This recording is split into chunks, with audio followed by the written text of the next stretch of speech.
Mar a sólún ar fad, ba bhríonn do chreite í fiche. Dí rís do chúpla duine cad a thug sláiníad sa bhliain eisceachtúil seo, agus chomh lei sin, cad leis a thosaigh a súil sa bhliain amach roin fiche héan. Is tócha gur chabhraigh na cáirde go mórlam.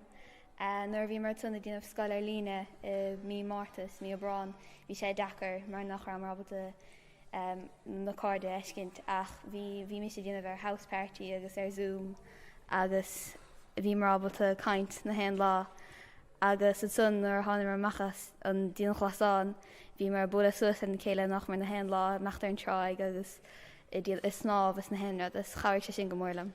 Fife hen a song me is súla an Gymraeg an sel haar náis go nach sé níos fearr ná inis leis an vaccines an héad a teachtamach as thásúla go me sé níos fearr mar go bhfuil me díobh na scrúdathe I mí a bheitheh agus beag saoir mór fad a rom machchad san meach seacha bliana cethir so bheith sé sin go mástalm.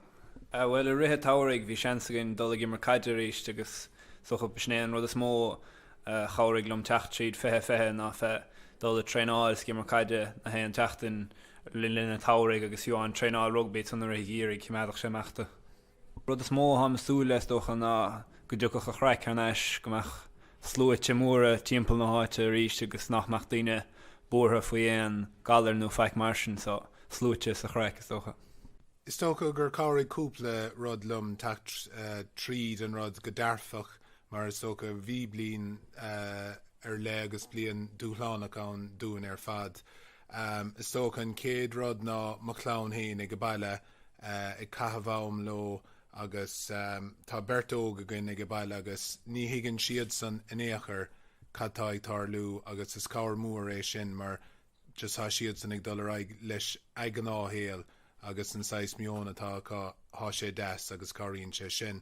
Agus an rud eile is tócha go bhfuil an tálinn an ás go bhfuil cóníorin go bhfuil cúnta íhan again agus gur féadlann dul ar na sléise gur féadlann dul ar an tráig. Ag féachant raig go dtí 2021 na rudaí a thámse sú leis ó thaobh na scoile, thámas sú leis na meascanna bheith imethe, thámas sú leis an atmosfér a bhí an ann a gcónaí a bheith ar neis, thámas sú leir trosanna, thámas sú leis an caid le cisfeil, le comórta sí, le fuineh agus glór timpeall na scoile arís agus ó thaobh má héal persanta thámas sú dul go dtí cleithí arís agus slúte bramór a bheith ann. Ó thaobh teacht siad fiche agus an COVID Camerará is dólim go bheith pobl corcaghine ar fad a cháirigh domsa. An slí a há sé códeasnar a hen túisteachtaí garbhís nó díon ceantas na sipathe timpeall, níor sé a ceartta gom ceanna bháine a luúneach rach na héon ceannacha go bhfuil cólamhad ar go bhfuil daoine a gcónaí go bhfuil siad sásta labhairt agus cabhraíonn sé sin má han tú tééis bheith go baile leataína lár fad.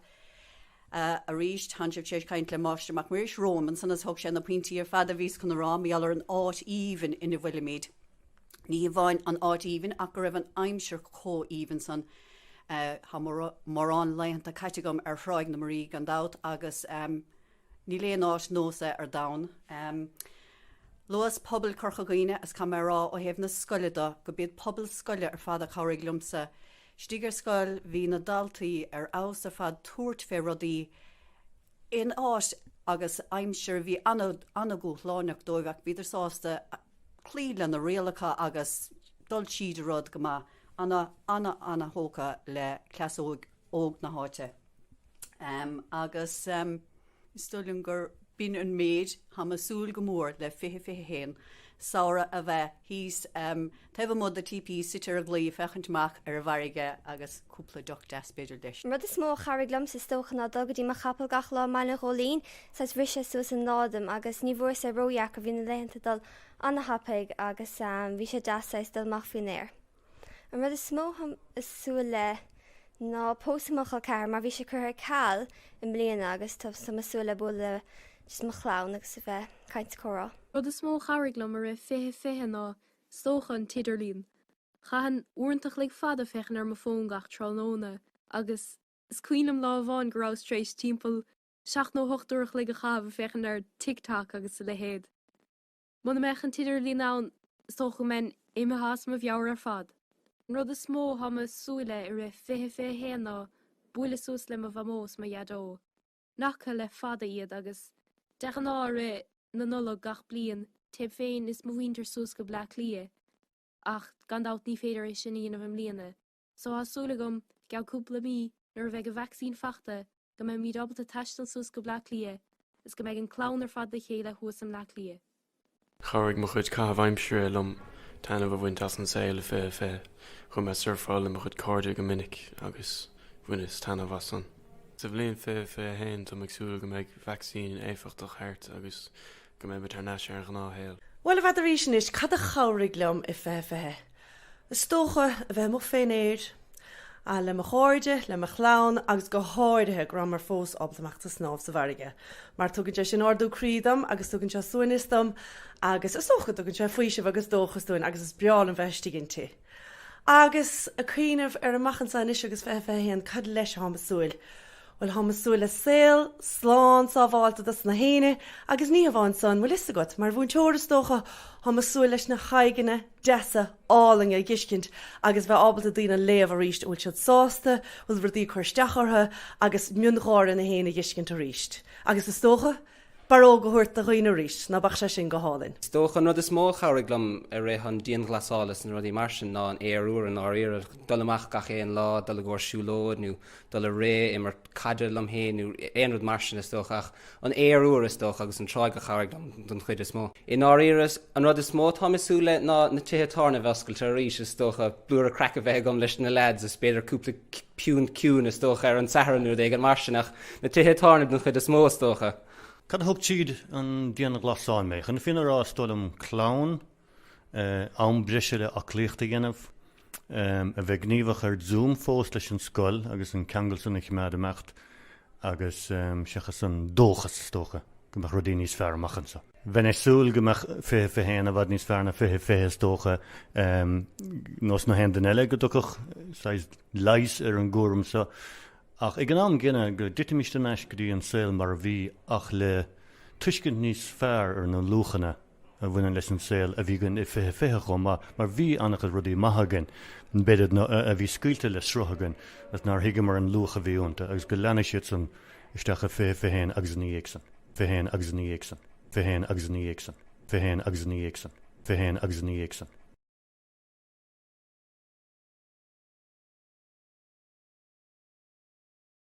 Déaghaibh, is mis a Caitlin agus be méid sa spáin dit muchons gnomh microbit. Glíam súbhnach ar muchons gnomh microbit, mar tá sé an chun tú a dhéanamh níos súbhnach nuair atá imníart. Mé tjons gnomh nua ar glí mé súbhnach. Ar an start, chuir mé isteach an showstring a deirthaí helolum. An sin chrothaigh mé nuair bhrútar an knappa é go déanfaí sé anáúlum. Nuair atá an dímont ag an taobh mu an céim mór, bíonn tú ag anáú isteach agus sin fána sé 2 second ribh a tain sé chuig dímont níos lú agus cíann sé sin go análann tú amach, agus déanann tú é sin cúpla óra chun tú súbh. Inis tám chun ceann a crothú ar button B pressed. Tá me géire é chun ceola immert lom, mar sin tá me chun play melody aroundú. Agus tám chun thug é trasna chun chuir sa button B pressed. Tám I géirí ceann eile mar sin tám chun duplicate a bhrú agus é a chur faoi an chéad ceann. Inis tám chun roundniu na nóta imróí sé lom. Tám ceann ord go dtí an ceann is ísle aroundniu don chéad ceann.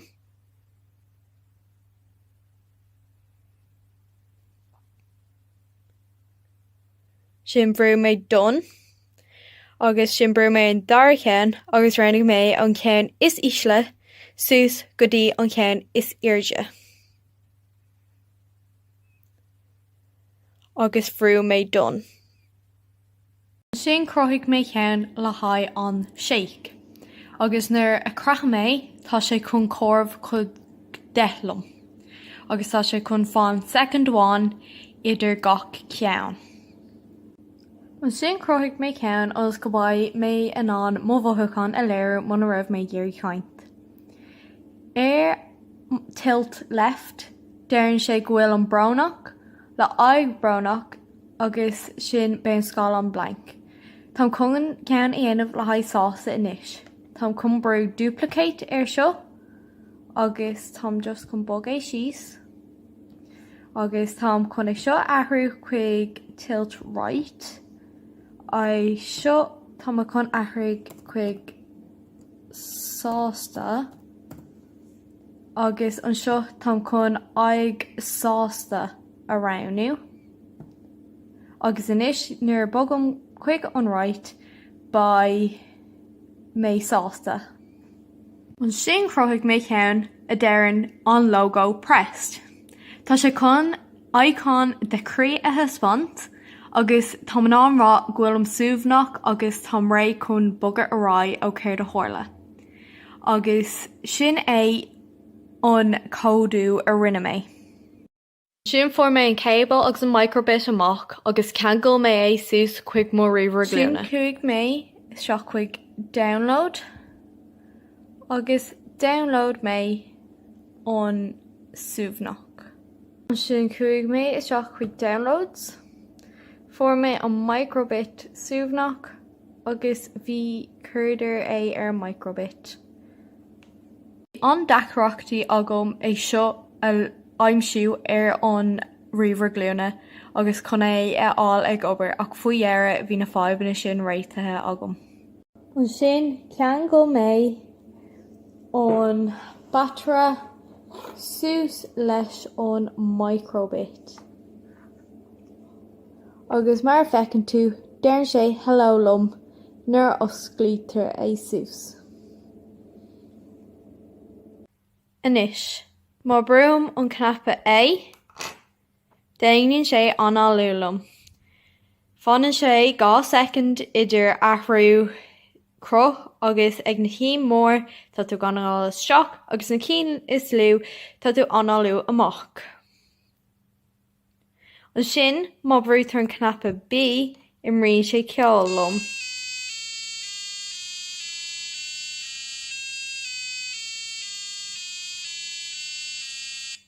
Sin má bhrúm an logo, tuspáin sé crí agus déireann sé lom suúbhnach, agus is é seo slí go móbhathúcháin a léiriú, agus tuspáintear crí eile ag an deireadh.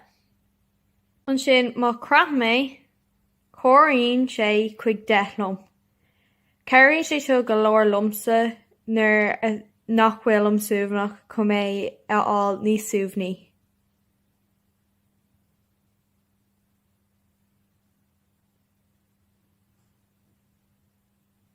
Sin má taim ar yes,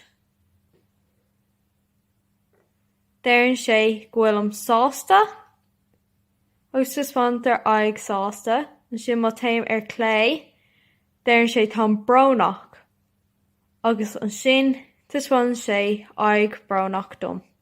Is é sin slí má go móbhathúcháin a léiriú nuair nach bhfuil am a géirí chaint. Is é sin mo tionscnamh microbit. Gur míle maith agat as 8 fécinnt ar an fís an seo.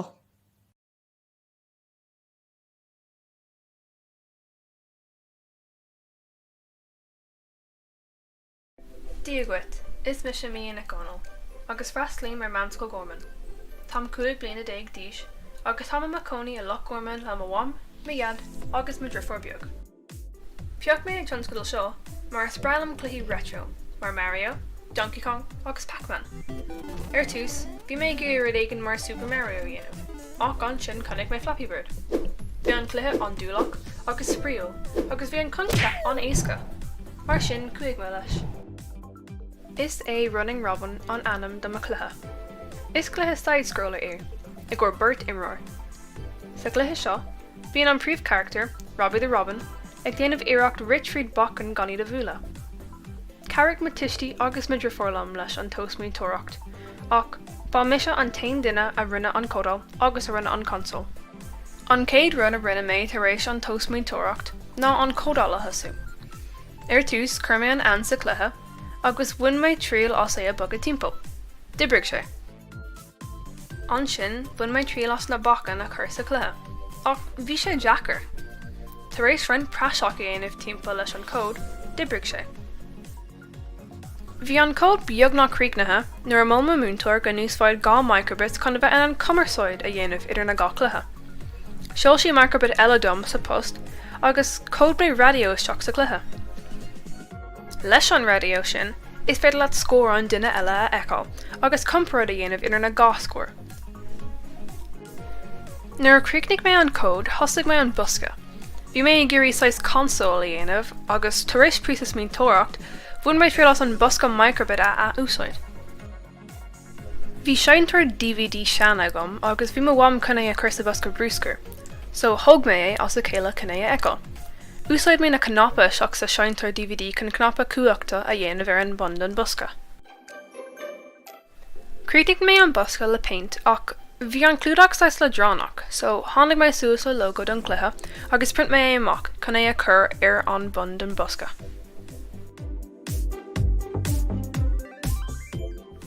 In Umlan, thug an tionscadal seo timpeall 11 uair, 2 uair ag déanamh an taide agus an toastmuinte, 4 nó 5 uair ag déanamh códáil, 3 uair ag déanamh na buscaí agus uair eile ag déanamh an logo.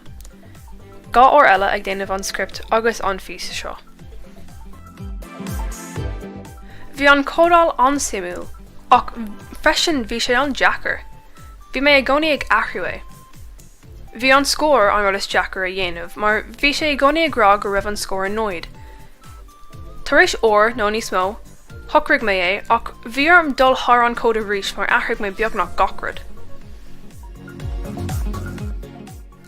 Sa tionscadal seo, feanna mé go leor faoin a úsáid agus go bhfuil a úsáid ag gacrad. A úsáid mé an busca microbit, peáiste chur agus an seintar DVD chun micilthe dhéanamh. Freisin, feanna mé a lán faoi códáil agus go bhfuil tún an beagnach gacrad a dhéanamh le. Níl aon deire duna féidireachtaí agus tá mé géirí níos mó rudaí le códáil a dhéanamh. Ceapan go tháinig an cluthe amach ar aus. Níl aon bugs nó aon rud mí ceart leis an cód agus tá beagnach an console ar fád in acrasóite. Bhí an tionscadal seo an spríal agus bhfuin é an tatnamhás le a dhéanamh. Gurbh mar thugad as éislam agus mo cluthe a eáil. Slán go fóil!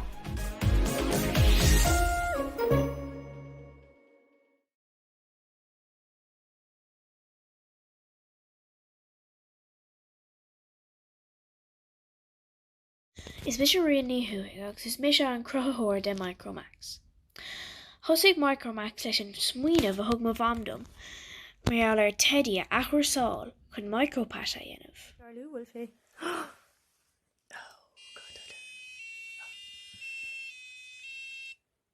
Hello, cad is anam, did you? Oh, no, what you bronach? Cad a hála. Oh, ní mális nar bhítar a mearú lei sin. Yeah. What Charlú micropata? Agus cad a Harlín sa darcadach sa hala? An mar ceanna. Okay, so third stack sa darcadach, spannam? Spannam? Oh, 5. Cod and 5. Cad hat you Trish Rollet? Níl sé sásta darcha nó bhfuil sé sin an solas, sin an méid solas, na? Sin darcha? Agus níos chur solas ar?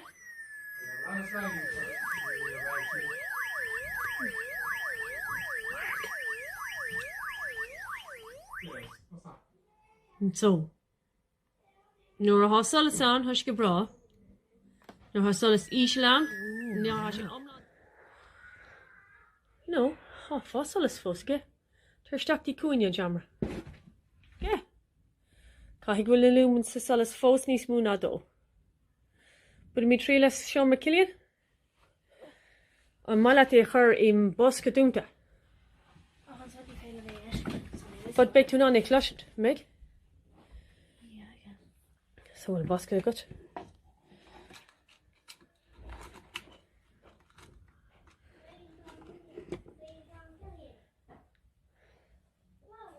Brilliant. You heard it in with, guys. Ach fós níl an pata tir seach. Ní raig sé a gala.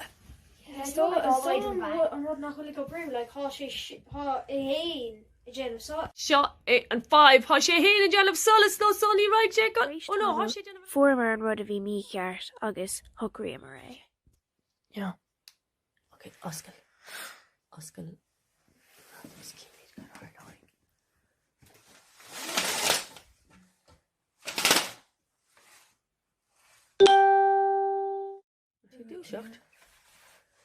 Níl sé dúiseacht.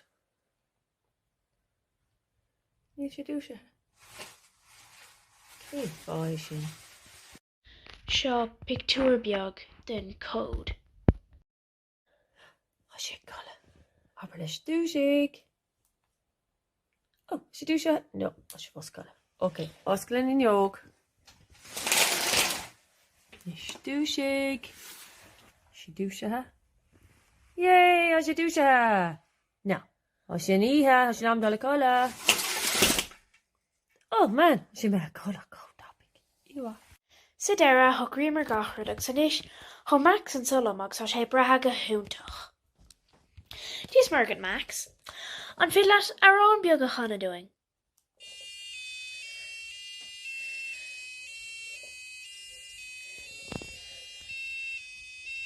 Go húntaach. Agus sanis chun colla ag oibrú comá. Fechar sa.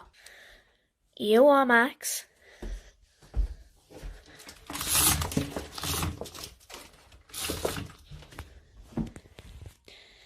Iwa Max. Agus sláán gach duine.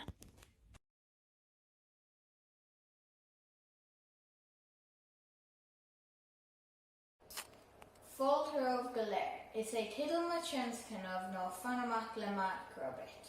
Náil go prair sanam dom, Tom ein bhlíon déag díos agus I rang a cethar ghfuil sul nósnaí. Tom I macónaí an curcuil I gúnta Kildara. Bhí méid smaoineamh bailach an 2 méidir chumada de daoine. Chonaic mé an pictiúr seo san nuachtáin le déanaí. Tá an tean bhenig buint úsáide as bachla mór fada chun an fóstar chumad uí, an sin bhí smaoineamh agam. An méid sé an ná chun 2 microbits a úsáid ina ionad, an freagra tá. Úsáid na microbits a gcuid cóirtí radio chun cumarsáide aanamh lena chéile. Nuair tá siad a bhada na chéile bíonn an cóirtí radio lag, agus nuair tá siad a nechta na chéile bíonn an cóirtí radio láir. Céile néis seo go bhfuil chun an 2 méidir chumad na chéile má tá microbit ag an beirt a gcuibh. Cuair start píosa cód freisin chun fáil amach an raibh an 2 microbits lastig de 2 méidir san uaircuaig thart. Rinne mé an tionscanmh lom féin. Bhún siomha an comhórdathir TechSpace do a club agus conas an microbit a riomhlárú clochtaí Zoom gach seachtain. Seo an cód a rinne mé. Mar dúirt mé níos luatha d'úsáid na microbits a gcuid cóirtí radio chun cumarsáide lena chéile. Cin mé go raibh 2 méidir is ionan cóirtí radio de lúda 65. Nuair bhíonn an cóirtí radio níos mó ná lúda 65 las an X an microbit agus déanann sé fuaim. Chuir mé an cócéine an 2 microbits. Má bhrúann tú cnapa fáinne tú fuaim eile dá méid an 2 microbits lastig de 2 méidir anna chéile san uaircuaig thart. Tá fear an bord seo 2 méidir.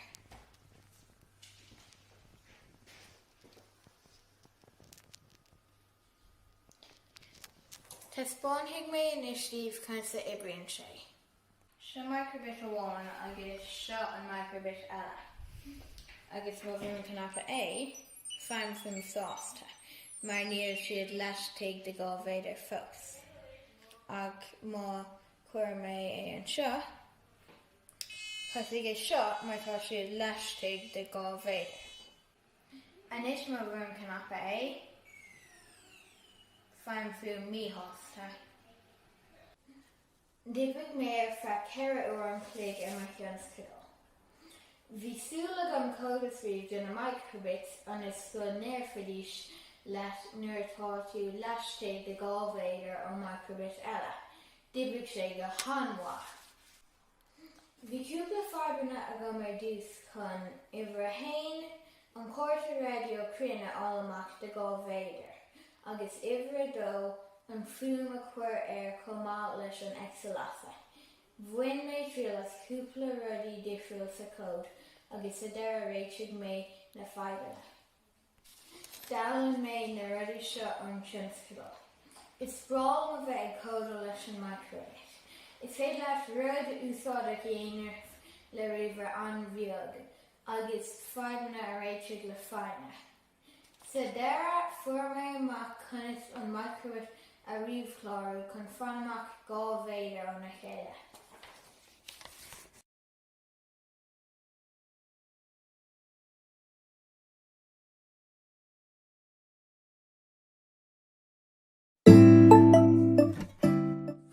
Hello, it's Misha Katie.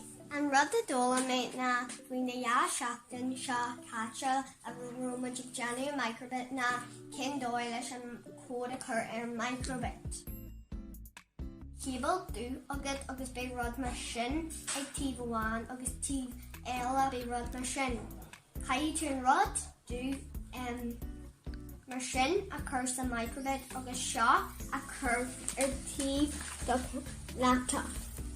Agus the nish Tanner Tattoo Stat Google Kaiki to microbit.org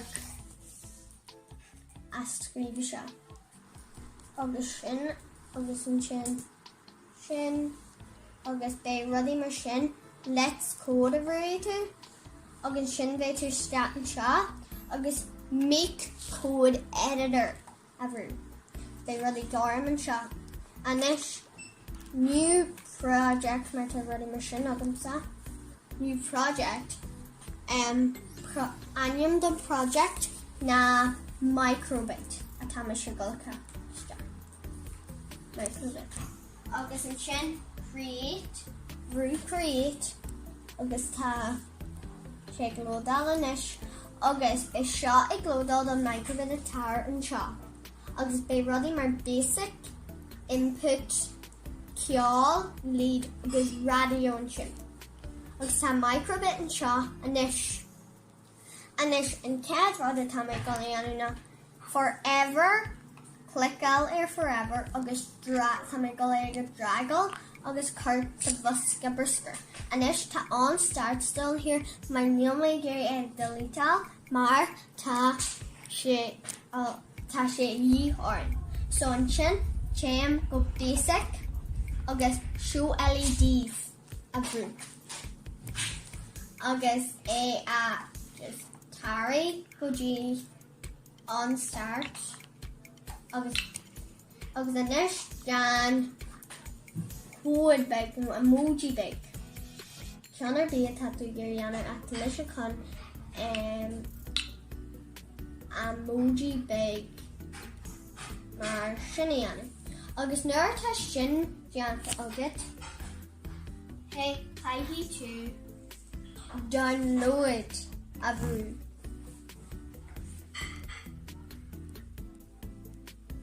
Agus inis download complete agus bé rud mar sin agat. Tá mó files an shop ir go ceansa hall an shop bé tú géirí download. Brew me download agus an sin Jamie go dí an rud seo ar slí go mé siad agus an bhecinn tú an microbit an seo tá muid géirí an céad agus é an anium do cheansa agus an data agus an tam an sin. Tá mise gáil é a bhrú siad agus é a gáil go dí microbit anis tá sé ag lodal anis tá sé exit me an seo agus exile me an seo agus an nish an bhecinn tú tá sé an seo ar microbit ar an computer agus tá sé ar microbit atá an seo. an bhecin mar tá an sin an emoji a ring min sin an emoji an sin agus tá an emoji an seo. Sin an dóil a dóla mé cin dóil leis an microbit an cód a chur an microbit.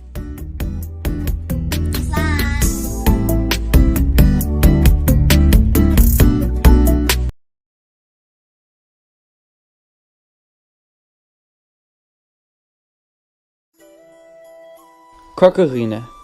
Áit álann lonathe in íor eisceart na tíide. Ach le linn na pandéime tá sí tar éis a bheith anna chiún. Táir linn ar thros timpeall Chorcaghine agus cífar cadmhaí muintir na háite duinmh le linn le díon ghlasála. Raibh méid ar dúis go dtí an sráidbhaile.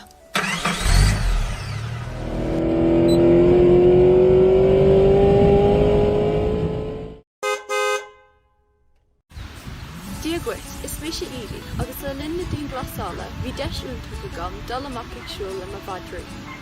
Is dóil am gúil an tá orm gúil an méid seo spásco, agus is even am a bheith albalta dul amach san air.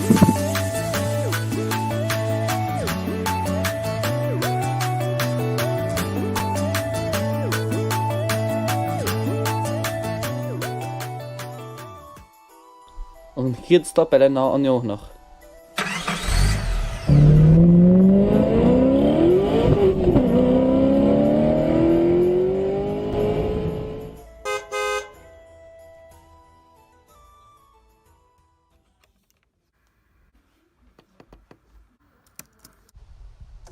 Record high cases, deaths, and hospitalizations in the U.S. right now. And the coronavirus variant of coronavirus. And coronavirus cases. The pace of the coronavirus. New strain of the COVID virus. On the coronavirus. Coronavirus. The coronavirus.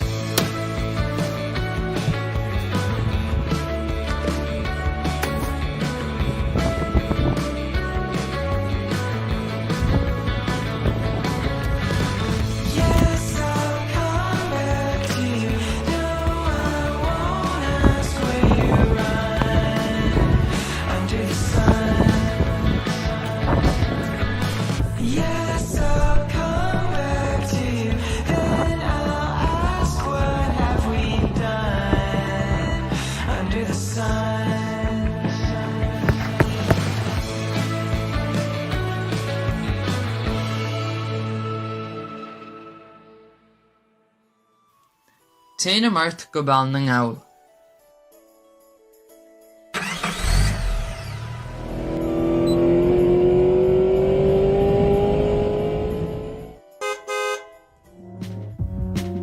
Hello an so ó báil na ngáil, is mis a cuimh na cón, agus an rud a chairú glumsa a rihann tíon ghlasála ná dul amach ag immers cad. Inis is bán me dit cad a dhéanam. Túram cic don dúr hód sús a gunanála chun fios a chur mo chic. Tógann pointí agus bádaí ó áisna agsúla de mo ghordín. Cuireann feabhsar solos le mo dhá chos. Déanam aclaíocht cosúla skipáil. Agus ri go mé chumad aclaí.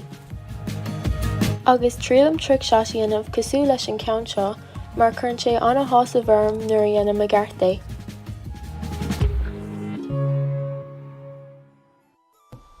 Ar aig léidir inis go baill nar téirigh.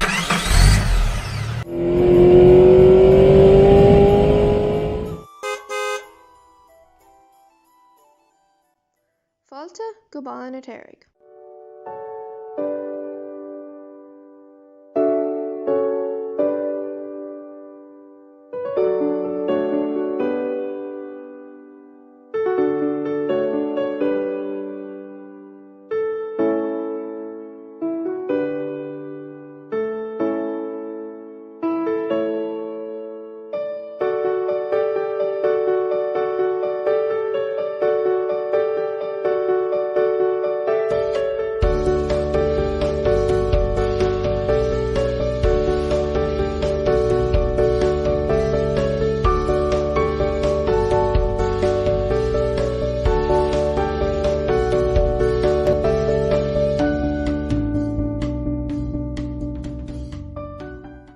Siarlinn go dún chuin.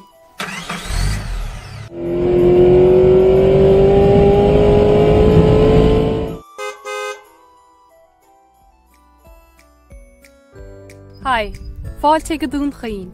Is mis sibéal agus le linn na díon glasála, bhí síos am a gádaín ag garí a dóracht. Seo hiad mo bhóta sí, mo vitíní, agus na thuairla sí úsáidem den gádaín.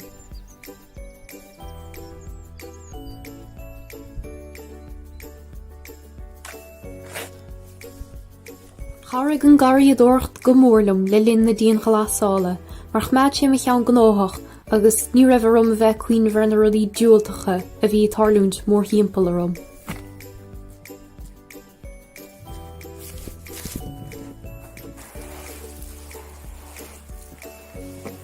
Thógach sé seanstom machtamach féin éir agus brise thuairtom ón deicnolíocht.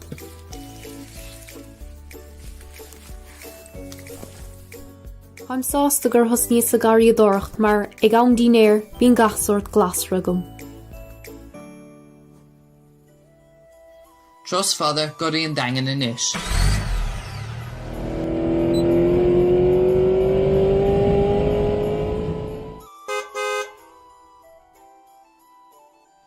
Díochait, is mise Miriam agus fáilte chuig an dagan. An rud a charraig lom I réad díon glasa ná ballet. Bhí an ranganna a gom gá uair sa tachtain. Tugann sé cúis dom tréáil agus fannacht ach lí.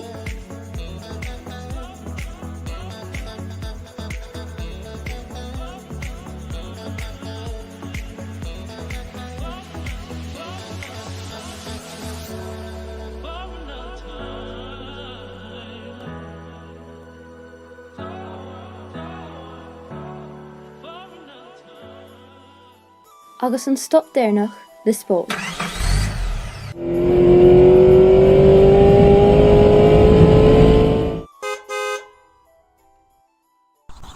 Dúgait, is mis David agus fáilte chuig le spóil.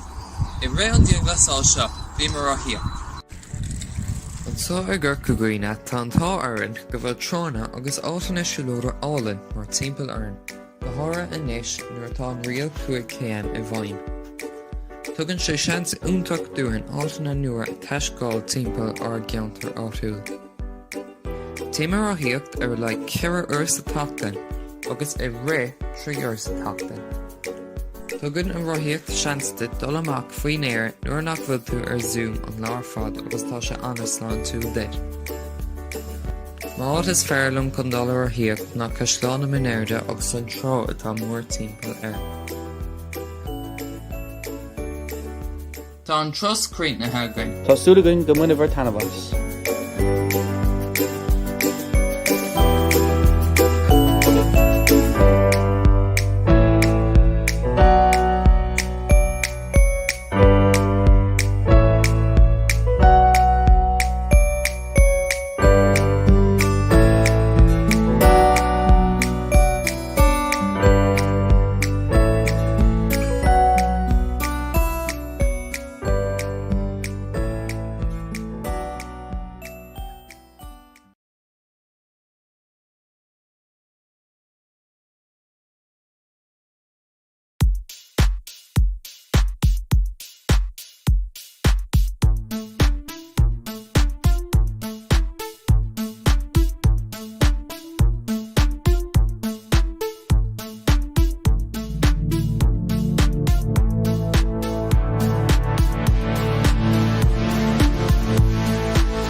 Jack O'Connell agus an dom mé a coní na mí agus him chuig chláisteúir cabra mé a bhrína car.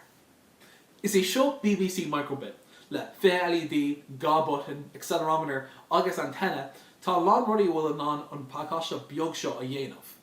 Ach le haid na ruí a dhéanamh mise níl mé ná é seo úsáid.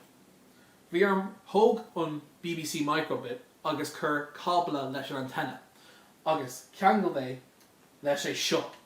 Is é seo fia, orsaí cór a bhfuil ná microbit in an dul isteach an, agus ar an borda Raspberry Pi. Tá sé tar éis thóg mé timpeall 2 go dtí 3 lá na páirte na go léir chuir le chéile ach thar an seachtain nó go ribh é seo bhí méid plan le. Ar dús bhí arm na microbits a chur le chéile agus iad a ceangalt. Ceann amháin le haigh an control agus ceann amháin mar microcontroller a haon isteach chuig an motor driver ar an RC car. An ceann seo bhí sé cearcolóir bhí sé anna éasca just bhí arm battery pack agus an microbit chur le chéile, tóg an accelerometer data ar an X agus Y axis a seo le tríd an radio go dtí an receiver. Mar fecinn tú ar an go ná BBC microbit tá an antenna 6 beag, níl sé olmhór ach tá sé cearcolóir le haigh ceangalt idir 2 pórt. Ar an 5 ná a raibh agam nach raibh sé ró beag. Bhí arm chur cabla jumper cable le piece of solder chuig an antenna chun an range déanamh níos mó agus a méadú. Agus leis é sin bhí man an é chur Beiidir chur le trocha go dtí 10 méadar níos mó níos breise ar go dtí an antenna. Agus mé géanamh ghearr ar na microbits, bhí suoinmh agam. Ar dús bhí an plán ná chun thug é seo mar beacon agus dhéanamh trigonometry chun fáil amach cén áit bhfuil an beacon ó an cór. Ach an bhaid le é sin ná tá na antenna ar seo anna níl si directional. Thógann siad 180 ro ó taobh go dtí an taobh eile ó aon radio ó bhfuil ag teacht isteach. Agus mar geall sin rinne sé ag all amach cén áit a raibh an cór go dtí an beacon anna deachar. Now, níl méid rá nach bhfuil tú an ná é sin dhéanamh a curbe, ceapan ba tú an non-cur size antenna at an Beiidir like directional rod ach níl mé inaltóir radio so níl is ach rinne mé éirtas fearr. Tuair sé sin ceap méid raibh sé níos úsáideach agus níos éasca le é seo a ceangal go é seo go díreach leis na 2 microbits ag obair le chéile. So mar hampla omrinné seo mar rialthóir le haigh an cór. An sí obairné sin ná thugann é seo isteach accelerometer data ó an accelerometer isteach ar microbit agus seolann é thar an radio antenna an seo. Hagan é sin a seach chuig an cór bhfuil ceangal a seach seo agus thugann sé the accelerometer data agus chuann sé isteach an. Sin chun is a steering tú. So tú ná ahrú cén áit a haon an cór ba ag ahrú an tilt den microbit. Ach for mé amach gur nuair you bhfuil tú ag úsáid na 2 axis, so X agus Y, ní oibríonn sé go híntaach. So mar geallar sin úsá mé A agus B chun accelerate agus decelerate agus reverse. Ceapan a cór dún bug a ráid chuig an cór. Níor chroig mé an frámid an cór ach chroig mé an electronica isteach an. An sin tá ná eil an Kaitronics motor driver is brawl an motor driver seo. Cranglí an cuacht an ceanara isteach an sin is stick chuig an motor driver agus héine sin isteach chuig an microbit. Ní caimas febartha faoi cuacht breise a churán, haon sé go léir a chéile fuirfa. Well, Beiidir bhil tú ag suoinmh ceirlíonn an fáim den mar seo. Fecinn sé go deas Beiidir agus Beiidir gur haon sé tríd, you know, inclines go héasca agus thar-rudí agus, well, I mean, yeah, tá manan sé ach céir bhfuil an fáim seo go sugra. Well, cur mé rudí an air. Ar an board an cór, cur mé Raspberry Pi. Agus an fáim den Raspberry Pi seo chun obair mar server le haigh cóvad bhfuil an tú ná íslódal fiú mar an muna bhfuil irlín agus. Nuair thugann tú sús de gohan agus tá tú geirí fói amach céir bhfuil focal, tá tú ná íslódal an PDF ó é seo fiú mar tá tú san Antarctic gan in cell towers, no satellite direction, no aonrad. Tá sé go léir ar é seo agus by Wi-Fi agad chun é íslódal. See, níl tú ná ceangalt go dtí an Raspberry Pi agus íslódal files from Google, mar níl mé ná íslódal Google go dtí Raspberry Pi, sé anna beag. Ach tá mé ná íslódal cúpla folklore agus cúpla PDFs ó bhfuil a ná míniú an Gaeilge go daoine. Tá cúpla fáim eile ag fia. Ar board é sin tá sé ná cybersecurity operations a dhéanamh freisin. Cúpla bhín ó hin an run mór raibh an na war driving, agus ceir raibh a gceist le sin na thóg Wi-Fi antenna agus cur é I the core agus tafid a dhéanamh Wi-Fi bhfuil timppla airs. Anis níl é sin cóáil níos mó mar a lán Wi-Fi is ús an si WPA2 agus níl tú ná é sin a bhreise a héasca. Fós ceapan go úsán an leis an war driving seo, mar tá an ná tafid agus taide a dhéanamh leis an Idirlín a bhfuil daine ag úsá a ceantar áitiúil. Leis é sin, Thomas an hógan ólas agus foiimach ruí mar céimiid Idirlín séir bhfuil an, agus céimiid Idirlín a bhfuil daine ag íochtás agus prívála public na ruí mar sin. Rud amháin eile bhfuil an Raspberry Pi ná dhéanamh ná cruthigh a Wi-Fi féin mar an Firebox agus slí malicious, right? Le an éire rá níl me géir é sin dhéanamh, ach tá slí eticiúil ag chun é sin dhéanamh. Ceiril gceist le pen testing nó hacail a seo chuig cólacht chun foiimach cén áit na baid na daoine malicious in an bhriise isteach. Mar ghealla sin, caiigh mu bheith ré le haid daoine mar mise a bhfuil an é seo cruthigh thar gagaí trí lá. An slí gur oibríonn na phishing Wi-Fi seo, Crain si Wi-Fi a bhfuil cosúil le dó Wi-Fi seachas nuair cean glíonn tú go dé, caiith tú fásocail chuirteach, mar an fásocail go dtí do router nó do fásocail Wi-Fi. Trí é sin tá sin ná ceangal go dtí dó Wi-Fi agus an ná hacail seach chuig dó riomhrí agus do iPads agus éon rud a bhfuil ar dó Idirlín. Ó rís, tá gur rá níor rinne mé é seo leis an Raspberry Pi. Ceapan go leis sin tábhachtach ach tá sé gomach go bhfuil is a go in ceir bhfuil daine an é seo a úsán for agus ceir bhfuil na tacticí a baid daine. So níl mé an tógan cuacht ón canara sios an seo le haid an Raspberry Pi mar tá sin a dhéanamh chuig an motors agus an motor driver agus an microbit. So bhí ar powerbank mar seo a úsáid chun cuacht a thug chuig an Raspberry Pi. Tá é seo ná cuacht a thug chuig an Raspberry Pi le tá a fada agus níl é a deachtarachtaí an sin. Freisin chuir microbit stickers ar, mar caiim mé repan merch bhfuil ag microbit. Le é seo cruthú rinne mé cúpla rudí. Ar dús for mé ré le gachrod ar an taobhaiste.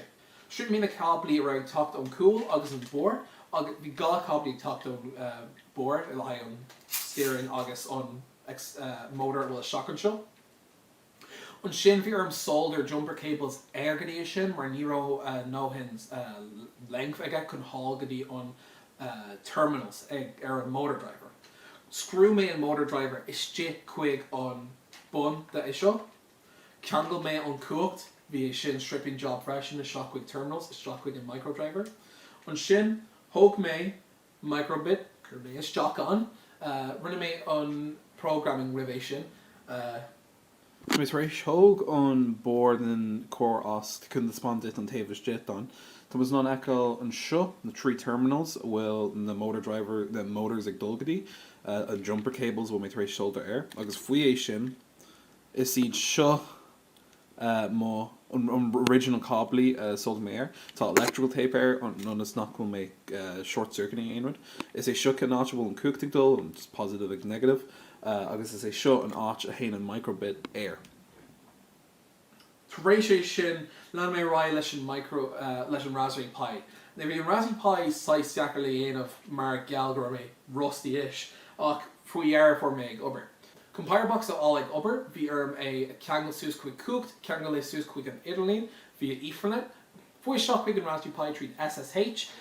Agus nuair bhí mé SSH isteach, bhí mé ná set up an form agus rudí eile ar borla é sin mar expanding an SD card le níos mó spásáil. Mar dúir mé bhí an sprucht an tunas go seo 6 utility vehicle le haid Raspberry Pi a cruthú. Agus is slí sin ceapan go raibh mé fós má.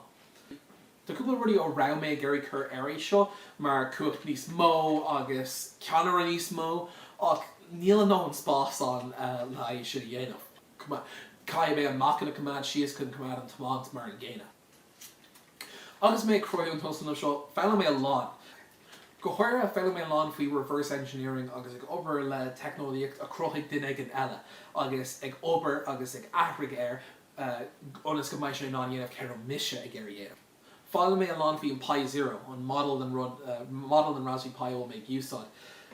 Deag an ná leis an Raspberry Pi tá full-size HDMI port agat, chathair USB, Ethernet, 3.5mm audio jack agus cuachtan Ach leis an Pi Zero, níl é sin aghain. Tá gá cuaach aghain ceann le USB capability agus ceann nachhfuil agus micro HDMI.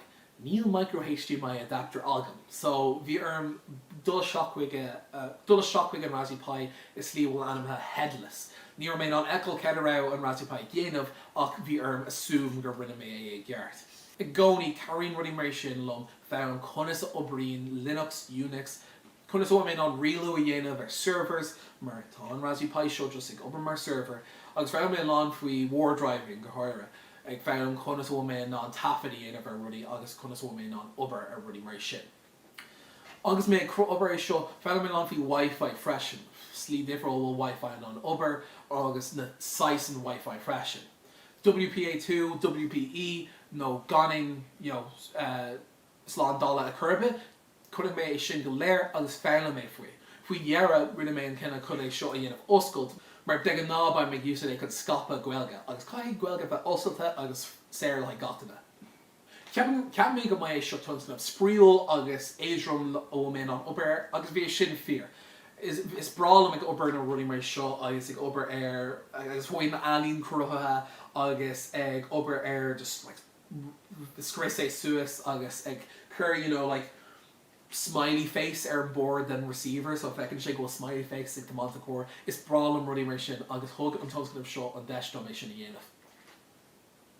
Cai mé rá is brála ag obair rudí mar seo agus ag eáil an new microbit version 2 ag gomprá leis an microbit version 1 a ra mé cosú ra agus ag fecinn ar an microbit version 2 ag gomprá leis an microbit version 1 a ra agam rive is brála an rud seo.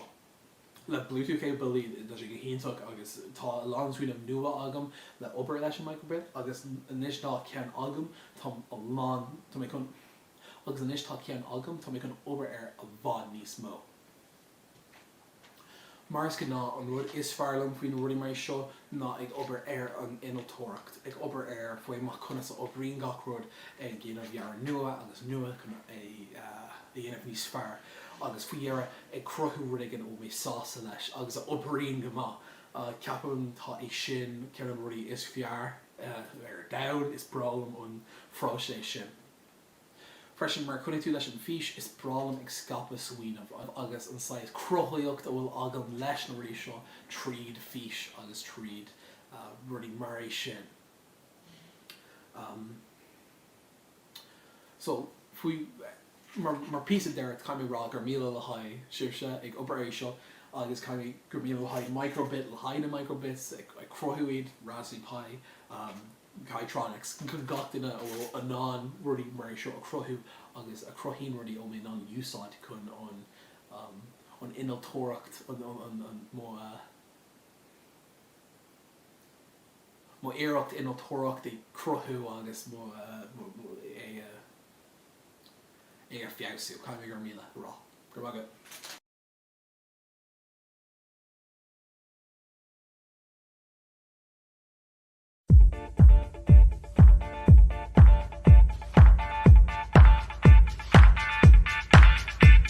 My internship in this agus tá mé comply ofs.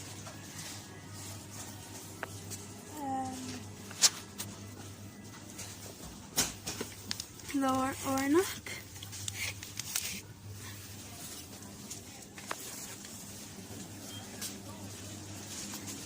Agus siúcra agus inis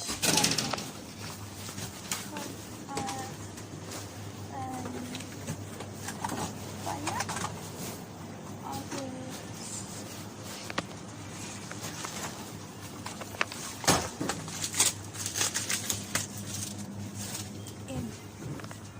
agus inis tá mé an cuir isteach san aon.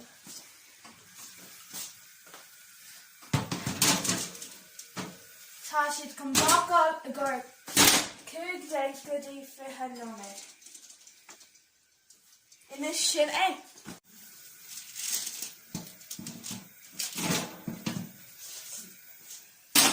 Agus sin í críochnatha sin é Mosconi.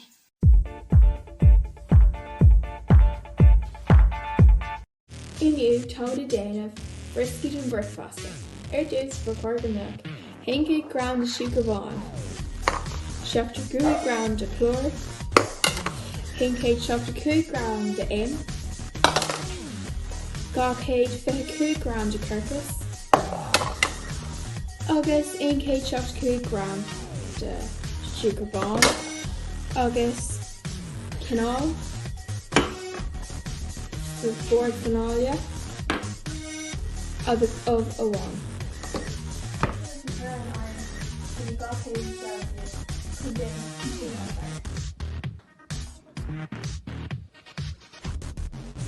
Tashi break control snack.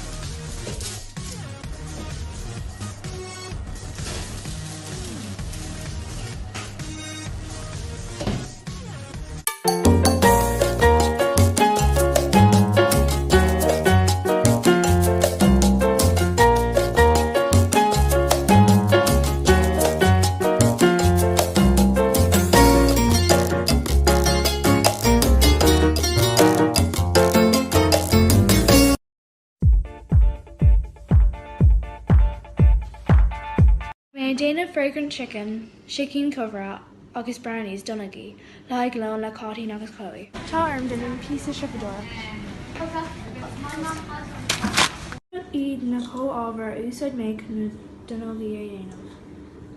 Show ina Donaghy dainta, and there's Tomic and curry to iron.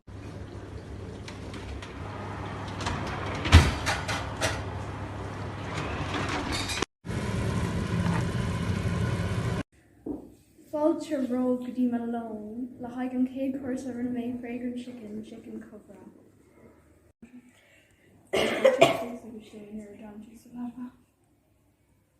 Yeah.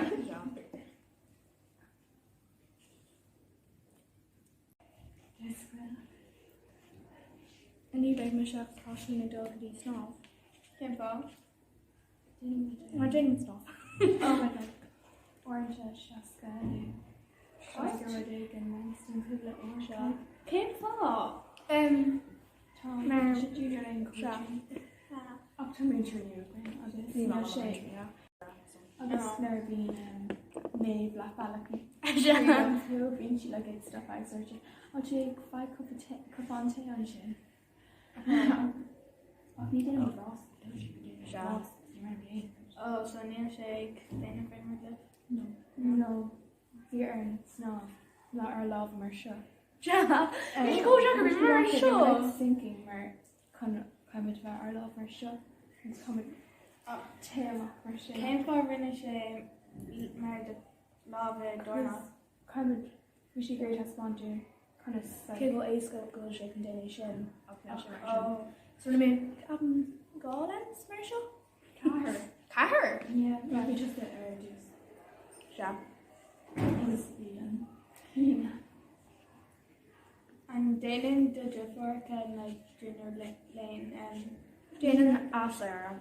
Oh, okay, just Danish. I was Rachel. Oh, Yeah. so then the Sarah. No, Danish is shot.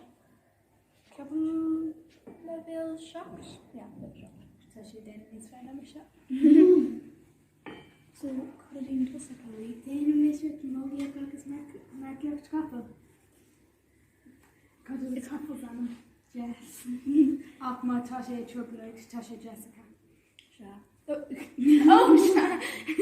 there be me Marche, near my and in a market couple like Octana and Coach Vivian, my brush me more love. Oh. So we may see on Shin, August we would God for a day of a market couple. August we are mission. God, it's could do that. Navigation for all. No shit. Brownies, Donaghy, Lahag, and Dark. Well, Eva, could turn around its Farla. Wait, people have heard to catch Russian the milk is God, no, to tell. And could to can just to be your Toshi and Fosok and can Oh. Okay, Mila. Yeah. Oh, yeah. Well, you I'm just be your just Make it freshman. talk can you that before. Could I do around its Farla? Never really or under the injury. Could I do iron its Farla?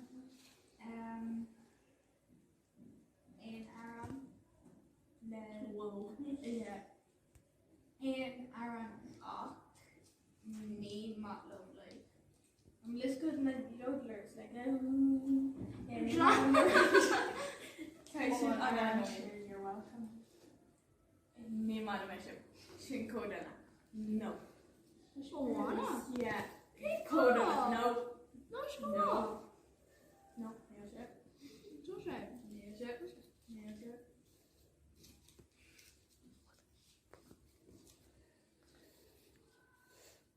Now guys with air is in Iran. Verla, yeah. Verla. Oh, Verla. I'm not sure. Yeah, I'm not sure. Oh, yeah, I'm not sure now. Only question picture this there. So question couldn't deck measure coffee. So no. This comes to us. Well, Tashi the ma of me not on the size calculation. Yeah. No. Well, orange. Oh boy, yeah. I guess me Dana mission of boy. I said an A-struck to Todd Jacker. Don't.